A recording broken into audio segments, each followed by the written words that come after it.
관계의 삼각형이 있습니다. 이 두 손이 이렇게 서로를 마주보면서 이렇게 가까이 가면 이렇게 관계의 꼭지점은 더 올라가죠. 반대로 두 손이 이렇게 등을 쥐고 서로 멀어질수록 관계의 꼭지점은 더 내려갑니다. 이 사람이라면 누구나 아름답고 건강한 관계를 세워서 올라가기를 원하고 기뻐할 것입니다. 이 왕이신 하나님과 그 언약 백성도 이런 관계의 삼각형으로 이해할 수 있습니다. 왕이신 하나님과 언약 백성이 가까워질수록 관계의 깊이와 그 기쁨은 더욱 커질 것입니다. 반대로 언약 백성이 왕이신 하나님께 등을 지고 사이가 멀어질수록 관계는 악화되고 그로 인한 고통만 가중될 것입니다. 선지자는 창조주이시면서 왕이신 하나님의 그 말씀을 받아서 그 뜻을 전함으로 언약 백성이 늘 하나님께 가까이 붙어 있도록 돕는 사명을 받은 사람입니다. 그래서 선지자의 기쁨은 관계의 삼각형의 이동에 따라서 크게 좌우될 수 있습니다. 다시 말해 하나님과 언약 백성이 건강하고 아름다운 관계를 세우면서 올라갈 때에는 그 기쁨이 더욱더 커질 것이요. 그렇지 못할 때 선지자는 눈물과 아픔으로 하나님의 말씀을 선포하고 하나님의 마음을 전하며 다시금 건강한 관계가 세워지기를 기도하게 됩니다. 특히 오늘 본문처럼 예루살렘의 언약 백성들이 하나님을 등지고 떠나서 우상을 숭배할 뿐만 아니라 서로에게 악을 행함으로 인해 관계의 삼각형이 한없이 바닥으로 곤두박질 치는 그런 상황에서는 이 하나님의 말씀을 맡은 선지자는 마치 외과 의사와 같습니다. 의사가 병든 환자를 살려내기 위해서 암덩어리를 도려내는 그러한 중요한 수술을 해야 하는 것처럼 그 과정은 매우 아프고 힘든 그러한 과정들을 거쳐야 할 때도 있는 것이죠. 오늘 2절에 보면은 아름답고 곱게 자란 딸 시온이라는 표현을 씁니다. 하나님께서 언약 백성과 교회를 보실 때 이런 마음이죠. 이런 시선으로 보시는 겁니다. 아름답고 곱게 자란 딸. 하나님께서는 그 언약 백성이 왕이신 하나님을 신뢰하고 의지해서 더욱 아름답고 성숙한 딸로 성장해 가기를 바라시며 그 딸이 기쁨과 평안을 누리기를 기대하십니다. 그런데 반면에 6절에 보면은 정작 그 딸은 심판을 받아야 할 도성 예루살렘으로 그렇게 성장한 겁니다. 병이 든 언약 백성들의 모습인 것이죠. 하나님의 언약 백성인 딸 시온이 왕이신 하나님을 등지고 배반하고 하나님으로부터 멀어진 결과입니다. 유다의 언약 백성들의 죄악은 깊을 대로 깊어져서 이제 극단적인 수술을 하지 않으면 안 되는 그런 지경에 이른 것이죠. 2절에 말씀합니다. 딸 시온은 아름답고 곱게 자랐으나 이제 내가 멸망시키겠다. 이방 왕들이 군대를 몰고 도성으로 접근하여 성읍 사방에 진을 칠 것이다. 제각기 원하는 자리에 진을 칠 것이다. 또 6절부터 9절까지도 말씀합니다. 나 만군의 주가 이미 적군에게 이렇게 명하였다. 너희는 나무를 모두 자르고 예루살렘을 점령할 흙 언덕을 쌓아라. 예루살렘은 심판을 받아야 할 도성이다. 그 도성 안에서는 탄압이 자행되고 있다. 샘이 물을 솟구쳐내듯이 그 도성은 죄악을 솟구쳐내고 있다. 그 도성에서 들리는 것은 폭행과 파괴의 소리뿐이다. 나의 눈앞에 언제나 보이는 것은 병들고 상처 입은 사람들 뿐이다. 예루살렘아, 이 고난을 경고로 받아들여라. 그렇지 않으면 나의 마음이 너에게서 떠나갈 것이다. 그래도 받아들이지 않으면 내가 너를 황무지로 만들고 아무도 살 수 없는 땅이 되게 하겠다. 이 사랑하는 딸을 향한 이 아버지의 애끓는 마음이 이렇게 담겨 있는 거죠. 9절에 말합니다. 나 만군의 주가 말한다. 농부가 포도나무에서 포도송이를 다 따내듯이 적군이 이스라엘의 남은 자들을 샅샅이 뒤져서 끌어갈 것이다. 그러니까 하나님께서는 그 말씀을 전달하는 역할을 맡기신 선지자에게 그럼에도 불구하고 해야 할 역할을 뜨거운 마음으로 상기시켜 주시는 겁니다. 그 뒤에 나오죠. 9절 후반부입니다. 그러니 예레미야야, 아직 시간이 있을 때 포도 따는 사람이 포도 덩굴을 들추어 보는 것처럼 너가 구할 수 있는 사람들을 구해야 한다. 그런데 이 말씀을 받은 선지자 예레미야도 참 고통스럽고 죽을 지경인 겁니다. 10절부터 그렇게 하소연하죠. 제가 말하고 경고한들 누가 제 말을 듣겠습니까? 그들은 귀가 막혀 있고 주님의 말씀을 들을 수 없습니다. 주님께서 하신 말씀을 전하면 그들은 저를 비웃기만 합니다. 말씀 듣기를 좋아하지 않습니다.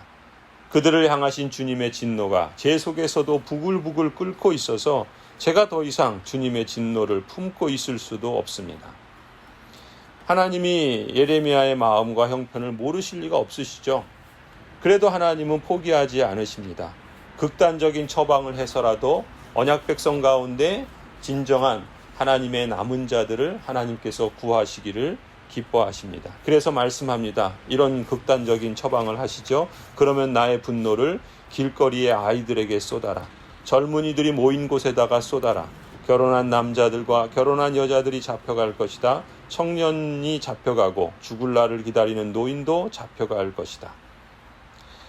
이 하나님의 이 말씀을 우리가 읽으며 또 이 하나님의 마음을 우리가 엿보면서 우리가 무엇을 해야 할까? 오늘 우리는 어떠한가라는 것을 성찰하지 않을 수 없습니다. 그저 우리의 기도는 이런 것이죠. 하나님의 마음과 그 말씀을 전하는 선지자의 경책을 들을 수 있는 할례받은 귀를 주시옵소서.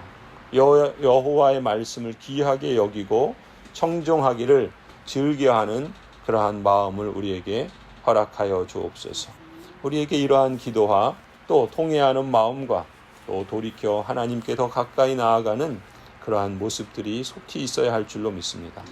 이 말씀을 맡은 선지자적인 사명을 맡은 목사로서 저 또한 이 말씀을 읽으며 한편으로는 엄중한 사명감을 느낍니다.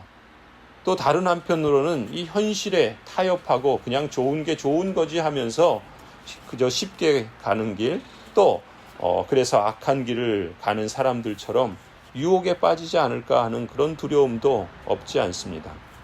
13절에 그러죠. 힘 있는 자든 힘없는 자든 모두가 자기 이속만을 채우며 사기를 쳐서 재산을 모았다.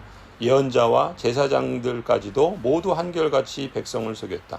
백성이 상처를 입고 앓고 있을 때 괜찮다 하고 말하지만 괜찮기는 어디가 괜찮으냐. 이 언약 백성들이 하나님을 배반하고 또 하나님을 떠나고 그래서 고통 가운데 있었을 뿐만 아니라 언약 백성들만 그런 것이 아닙니다. 그들의 지도자들도 더하면 더했던 것이죠. 나라의 정치가들이 그렇고 또 힘 있는 경제가들이 그렇고 또 종교의 여러 유명한 지도자들 또 제사장들 또 목사라는 그런 이름을 갖고 있는 종교인들이 더 그런 겁니다.